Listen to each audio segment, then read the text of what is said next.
Hi, this is the Informative Media site. Now I'm going to show you how to use CorelDRAW. There is a very lot of tools inside over the CorelDRAW, but it's very flexible and a good moving designer tool. First, I'm going to explain you a pick tool. Pick tool is a very useful tool. It's a very easy tool. No, everybody can understand easily. This is the pick tool.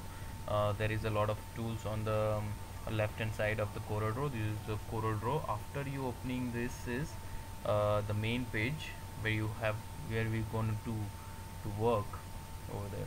Just example, this is the pick tool. This look like an arrow, but it is too useful to shift anything in anywhere in the corridor. Just example, I just draw this square. Now if I want to move this square, I just have to use this pick tool. This pick tool just take like this is the pick tool, so you can move this square to anywhere in the corridor. Even you can drag it to small, drag it to big. Even you can move different shape, the rectangle and another shape, which can even you can, if you want to delete it, you just click on it and just press keyboard delete, so it's deleted. As simple as the another tool. If you want to shape like this, then if you want to still want to move these things, you have to use arrow.